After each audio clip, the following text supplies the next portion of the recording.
오늘도 계속해서 창세기를 봅니다. 창세기 9장 1절로 17절, 구약성경 11면입니다.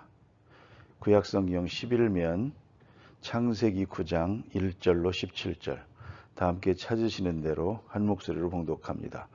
하나님이 노아와 그 아들들에게 복을 주시며 그들에게 이르시되 생육하고 번성하여 땅에 충만하라. 땅의 모든 짐승과 공중의 모든 새와 땅에 기는 모든 것과 바다의 모든 물고기가 너희를 두려워하며 너희를 무서워하리니 이것들은 너희의 손에 붙였음이라. 모든 산 동물은 너희의 먹을 것이 될지라. 채소같이 내가 이것을 다 너희에게 주노라. 그러나 고기를 그 생명되는 핏째 먹지 말 것이니라. 내가 반드시 너희의 피 곧 너희의 생명의 피를 찾으리니 짐승이면 그 짐승에게서, 사람이나 사람의 형제면 그에게서 그의 생명을 찾으리라. 다른 사람의 피를 흘리면 그 사람의 피도 흘릴 것이니 이는 하나님이 자기 형상대로 사람을 지으셨음이니라. 너희는 생육하고 번성하며 땅에 가득하여 그 중에서 번성하라 하셨더라. 하나님이 노아와 그와 함께한 아들들에게 말씀하여 이르시되 내가 내 언약을 너희와 너희 후손과 너희와 함께한 모든 생물 곧 너희와 함께한 새와 가축과 땅의 모든 생물에게 세우리니 방주에서 나온 모든 것 곧 땅의 모든 짐승에게니라. 내가 너희와 언약을 세우리니 다시는 모든 생물을 홍수로 멸하지 아니할 것이라.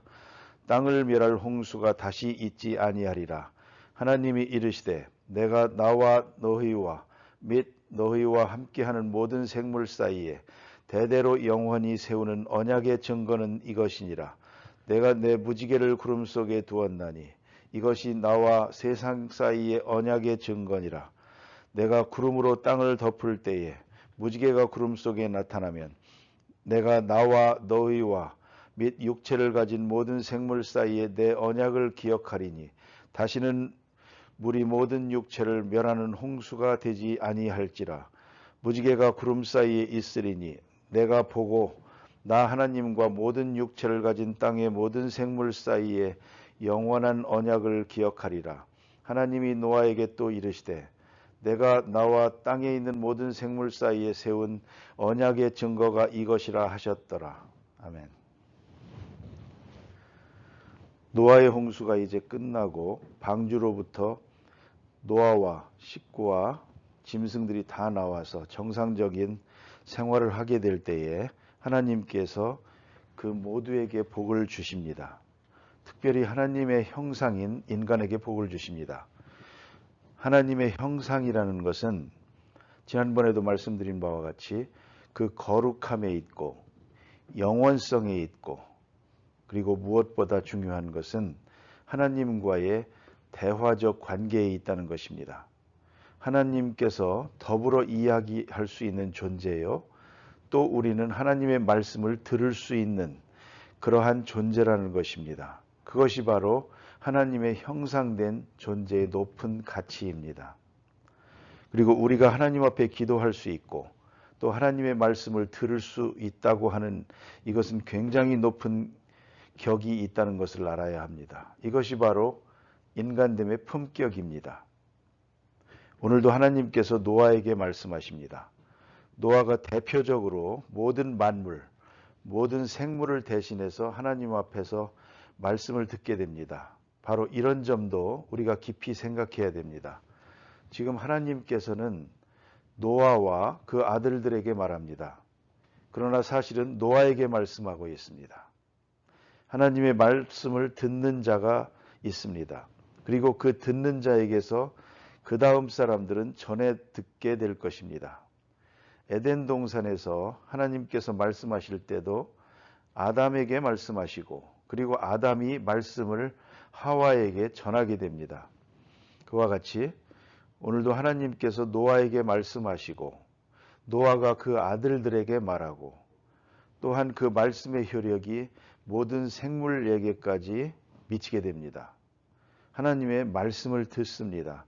그 듣는 자리에 있다고 하는 것은 대단히 중요한 의미를 가지게 되는 것입니다. 오늘 본문에 말씀하시는 총 내용은 뭐냐면 내가 너희를 보호하리라는 것입니다. 복을 주시면서 내가 너희를 보호하리라. 하나님께서 우리를 보호하심으로 우리가 존재합니다. 자연으로부터 보호해 주십니다. 모든 동물로부터도 보호해 주십니다. 우주적인 질서로부터 보호해 주십니다. 사실 생각하면 인간의 살아가는 내용이 얼마나 오묘한지 알 수가 없습니다. 우리가 지금 호흡을 하고 있습니다. 산소 호흡을 하고 있지만 산소량이 조금만 부족해도 우리는 살 수가 없습니다. 고산지대에만 올라가 봐도 숨이 차고 그렇습니다. 그런가 하면 조금만 추워도 안 되고 조금만 더워도 안 되고 또 우리가 사는 세상이 참 묘하게 되어 있습니다. 이렇게 조화 속에서 우리가 보호받고 있습니다. 이런 존재입니다. 하나님께서 우리 생명을 보호해 주십니다. 오늘 본문에 보면 몇 가지로 말씀을 하시는데 첫째가 번성하라 그랬습니다. 이건 명령입니다. 명령인 동시에 그건 능력입니다.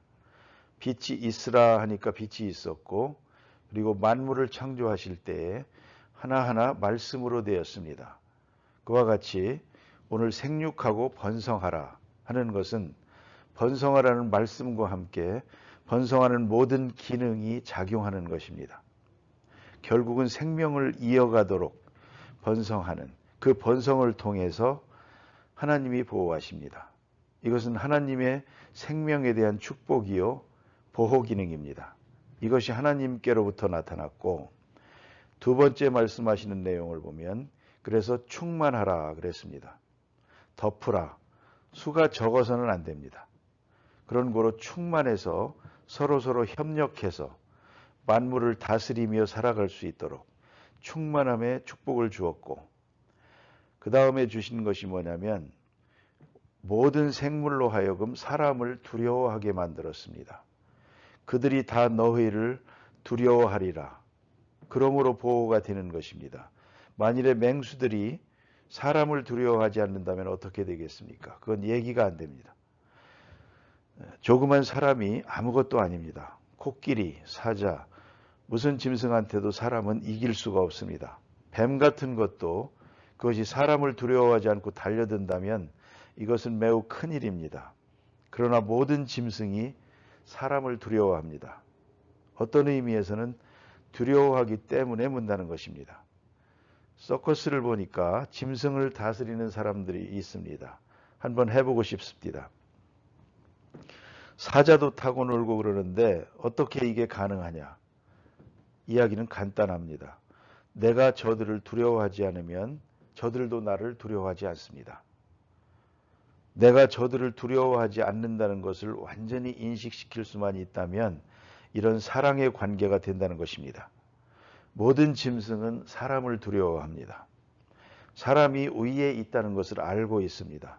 그것은 오늘 여기 주신 대로 하나님의 형상대로 지어졌기 때문입니다. 높은 위치에 있습니다. 같은 동물의 모습을 하고 있습니다. 모습으로 볼 때는 꼭 같습니다. 먹고 사는 것이나 보면은 다 똑같지만 그 위에 하나님의 형상이라고 하는 높은 존재, 보이지 않는 존재가 있어서 사람은 어디까지나 사람입니다. 만물의 영장입니다. 만물을 다스리는 권세를 주셨습니다. 그래서 모든 동물이 사람을 두려워합니다. 두려워하도록 그렇게 해서 다스리게 했습니다.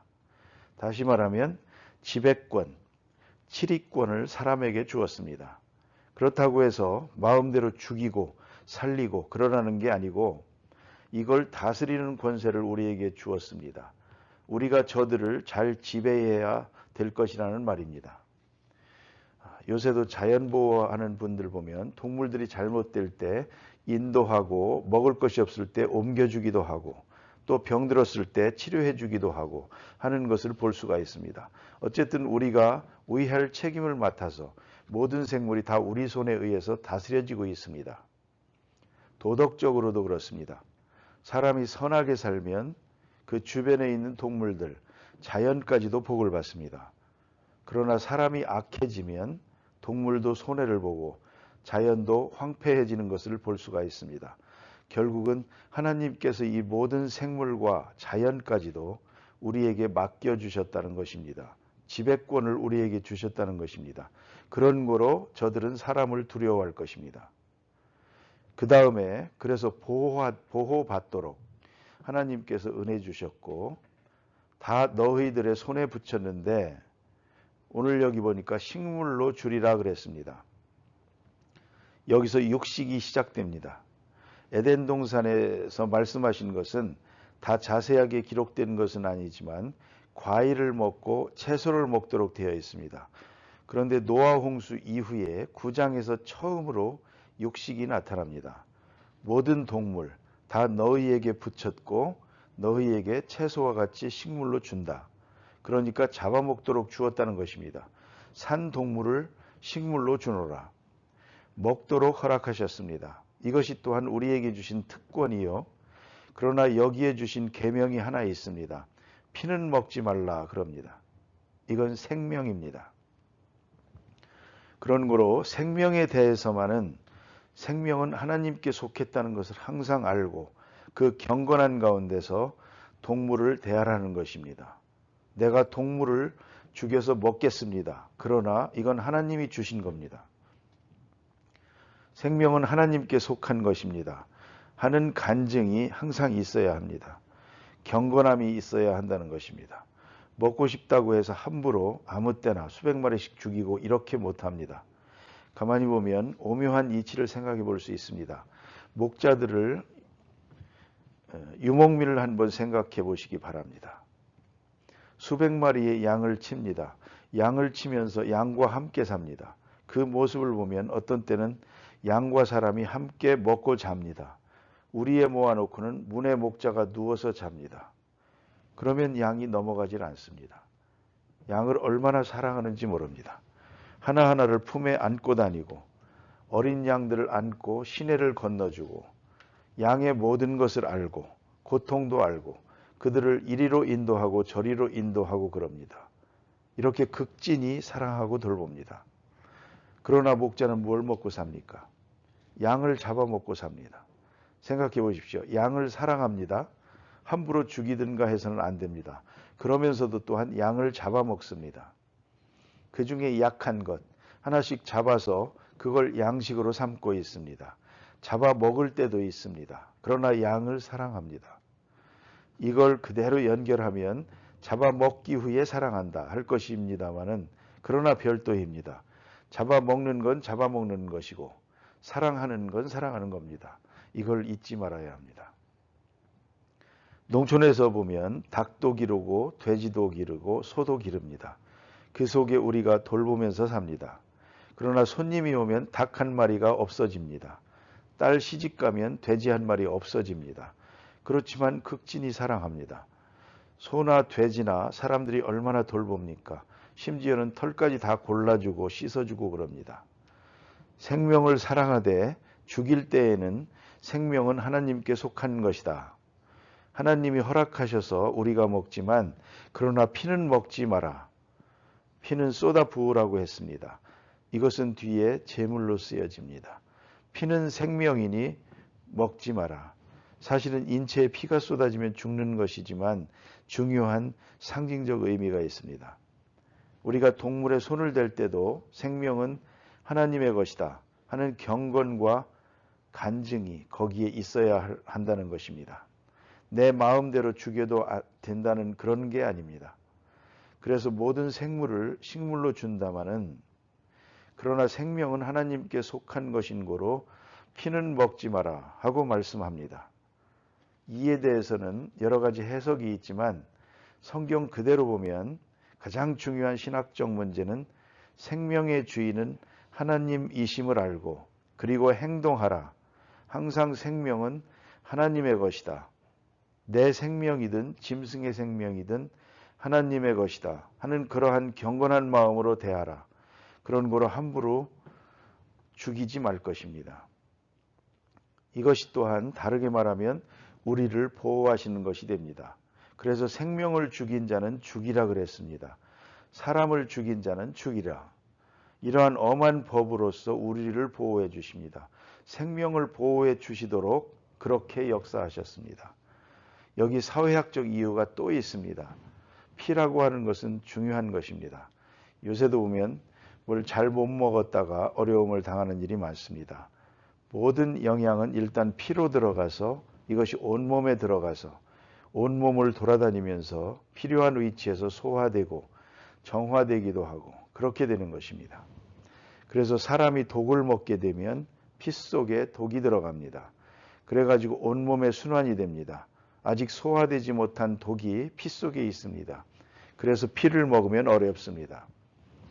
옛날에 사람이 동물을 죽일 때 때려 죽였습니다. 그러면 힘들게 죽으면서 몸에 독소가 생깁니다. 그걸 사람이 먹게 되면 미칩니다. 그래서 이 피는 먹지 마라. 위생적으로도 의미가 있다는 것입니다. 피를 빼고 고기를 먹어라. 그러나 그 속에는 상징적 의미가 있습니다. 생명은 하나님의 것입니다. 그런 거로 나는 이 생명에는 손을 대지 않겠습니다. 그런 뜻도 됩니다.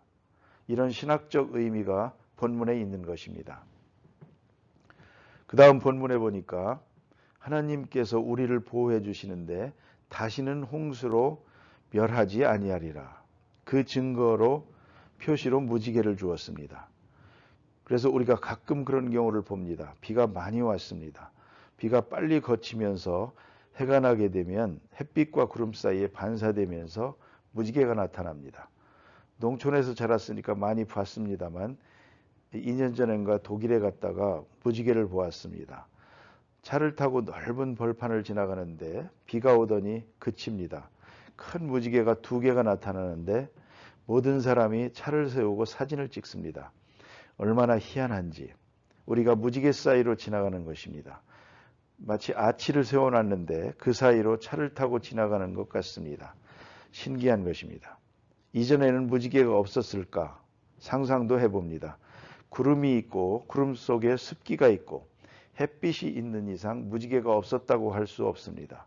그러나 무지개의 의미를 부여했다는 게 중요합니다. 다시는 홍수로 멸하지 아니하리라. 비는 우리에게 유익하게 필요한 양으로 주시는 것이지 쓸어버리는 일을 하지 않을 것이다. 비가 올 때에도 걱정하지 마라. 이것을 너희에게 필요한 비로 주는 것이지 너희를 멸하기 위해서 주는 것이 아니다. 홍수가 너희를 침몰하지 못하게 할 것이다. 내가 너희를 보호하리라 하는 표로서 무지개를 주었습니다. 다시 말하면 영원한 구원의 약속입니다. 이 무지개는 뒤에 십자가로 상징됩니다. 십자가의 약속입니다. 영원한 구원의 약속. 너희 생명을 내가 보존할 것이다.